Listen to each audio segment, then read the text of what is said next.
am I here with today?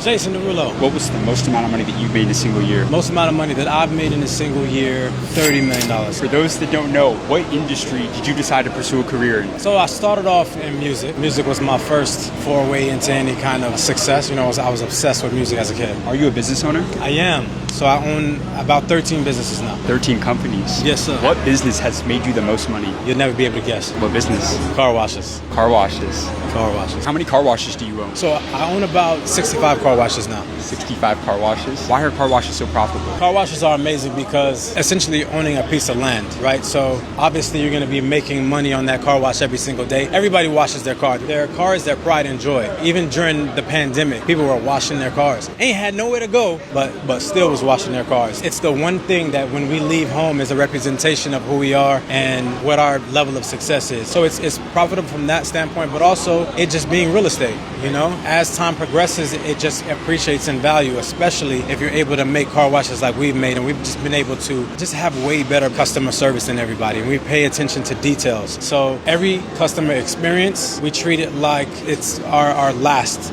chance at having that customer, right? I mean, that's all about customer experience. So in other words, they're recession proof. Recession proof. I mean, so far it's been recession proof. It's been pandemic proof. I mean, if you can make it through the pandemic, you can make it through anything. As a multimillionaire, what is your best negotiation advice for anybody in business? Oh, I got those shits for days. So one of the key negotiation tactics. Damn, I'm about to give up my game. Come on, this is wild. Give it to him. Okay, so a big one is allowing other people to make the offer first. A lot of times you can shoot yourself in the foot and aim lower than you thought that you can get. So for me, I always have somebody else make the offer first. And sometimes I'm just shocked at what the number is. I'm like, damn, well, shit, I'm glad I let you answer first because I was going to go here. And then sometimes that number can even double, That's so game right there. That's a big one. That has been a game changer for me. Another negotiation piece of advice, sometimes taking a breather from the situation is a good thing.